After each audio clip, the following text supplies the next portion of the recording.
This video is sponsored by Ultimate Guard. But even long before this channel was sponsored by Ultimate Guard, they were always my #1 choice when it comes to sleeves or deck boxes. Pick up Ultimate Guard products at your local game store or order them on Amazon. Link down below. Welcome once again to Commander by Damon. For a long time now, I've been wanting to make a deck built around Zacama Primal Calamity. There's just something fun about having a big, dumb dinosaur that can destroy everything. So, since I had an opening in the schedule, I decided to build him. But knowing my luck, Cute Stuff will probably build this deck for herself and run rampant over me. Real quick, and I know it's annoying to keep hearing this, but statistically, if I don't ask you to like and subscribe, this video gets fewer subscribers. Zacama Primal Calamity is a 9-mana, 9/9 legendary elder dinosaur with Vigilance, Reach, and Trample. When he enters the battlefield, we untap all lands we control, but only if we cast him. He has 3 activated abilities.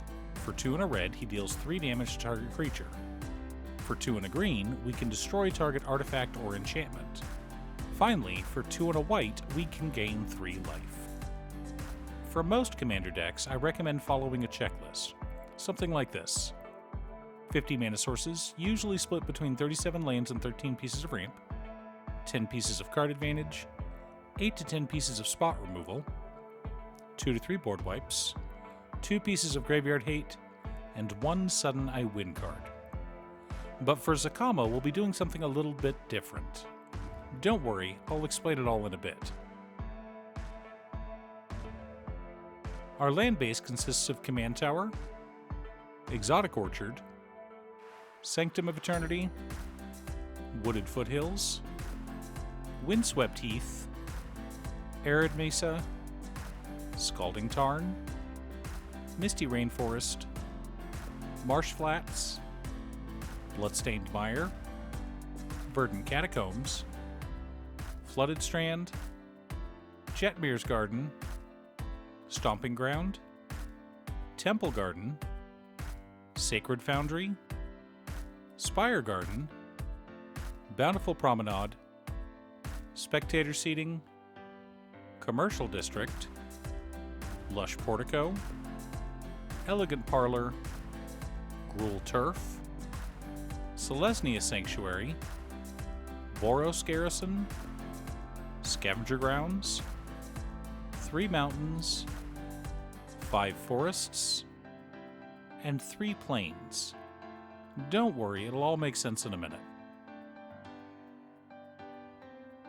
To ramp out, we're running Oracle of Moldiah, Dryad of the Elysian Grove, Azusa Lost But Seeking, Wayward Swordtooth, Exploration, Burgeoning, Raminap Excavator, Crucible of Worlds, Conduit of Worlds, Crop Rotation, Rampant Growth, Farseek, Nature's Lore, Cultivate, Kodama's Reach, Skyshroud Claim, Migration Path, Mirari's Wake, Zendikar Resurgent, Nyxbloom Ancient, and Regal Behemoth. Bounce lands go very well with the extra lands per turn effects, but my favorite is the ability to play extra lands combined with a fetch land, and the ability to replay it again from the graveyard. For card advantage, we've got Eladamri's Call, Archdruid's Charm, Escape to the Wilds, Jeska's Will, Wheel of Misfortune, Valakut Awakening, Sylvan Library, The One Ring, The Immortal Sun, Worldly Tutor, and Enlightened Tutor. Yes, that's a lot of tutors. Don't worry, I'll explain it all at the end. For spot removal and interaction, we're running Warstorm Surge, Swords to Plowshares, Beast Within, Heroic Intervention, Abrade, Chaos Warp, Teferi's Protection, Boros Charm, Veil of Summer, Deflecting Swat, Tybalt's Trickery, Force of Vigor, Constant Mists, Titania's command, and silence. Lots of ways to keep the game going and prevent others from winning out of nowhere. To help clear the board, we're running Farewell, Blasphemous Act, Austere Command, and Vanquish the Horde. Gotta slow down the other players as needed. Zerda the Dawnwaker helps to make Zacama's activated abilities cheaper. Food Chain can combo with our commander, depending on our board state, but also combos well with Squee the Immortal, generating us infinite mana. World Soul's Rage can help us win the game once we have infinite mana, alongside Comet Storm. Cloudstone Curio is another wonderful combo piece, and Panharmonicon doubles our commander's mana generation. Mycosynth Lattice means that Zacama can destroy any permanent we want on the battlefield, including lands.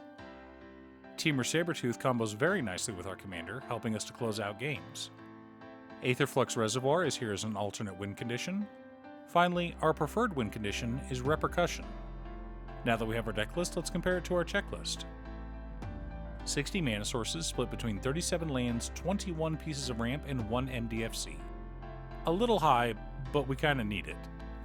11 pieces of card advantage, 15 pieces of interaction, 4 board wipes, 3 pieces of graveyard hate in Scavenger Grounds, Farewell, and Titania's command, several sudden I win cards along with the tutors to find them. With our commander being 9 mana to cast, we need to pack as much ramp as possible into our deck. That doesn't leave us much room to build around a core. Normally, when you follow my checklist, you've got about 25 slots in the deck that can be considered your core. Your interaction, ramp, and card draw can and should be thematic. You wouldn't want to run a card like Stormkiln Artist in a deck like this. It would only get you a few treasures, and our deck isn't built around treasures. Our deck is built around lands. Zacama untaps lands, so our focus should be on putting out as many lands as possible. Arguably, ramp is our core in this deck. The checklist is a great tool to follow, and I highly encourage people new to Commander to stick to it. But, like all creative endeavors, once you have the basics down, feel free to experiment. What our deck is trying to do is ramp out as quickly as possible and then use Zacama as our win condition. Let me explain some of the combos. First of all, we can either bounce him back to our hand with either Cloudstone Curio or Temur Sabertooth. Either one of these generates infinite mana. And we have enough tutors to find either of those combo pieces. Once we have infinite mana, we can activate Zacama an infinite number of times and use Repercussion to kill our opponents, Mycosynth Lattice to turn all permanents into artifacts so we can destroy them, or Aetherflux Reservoir to Death Star them to the face for 50. Overall, I'm really happy with how this deck came out. Yes, I know it's expensive, but that's okay. Not every deck needs to be budget. Do you have a fun combo deck? What about a Zacama deck? Leave a comment below. Thanks for tuning in. Once again, a huge shout out to my editor Cutestuff. I couldn't make these videos without her. If you'd like to hire her to edit your own videos, she can be reached at cutestuff.edits@gmail.com. Link is down below. If you're looking for ways to support the channel directly, you can head on over to patreon.com/Danon. You can have a video made, or just ask for help building or tuning a deck list. I also want to give a quick shout out to all of my patrons: Waffles, Jiraiya, Danny, Muffins, Marcus, Roxy, Brett, Sean, Mark, Borgie, Nazwin, Midge, Alex, Alex, Conga, Aaron, Chris, Robert, Michael, Skinwalker, Sidewinder, Austin, William, Dan, Pye, Dead Segway, Turner, Triz, and Scott. You guys are awesome. I post new Commander Deck videos every weekday, so be sure to subscribe and ring the bell to be notified of new videos. Again, thanks for watching, and I'll see you all again next time on Commander by Danon.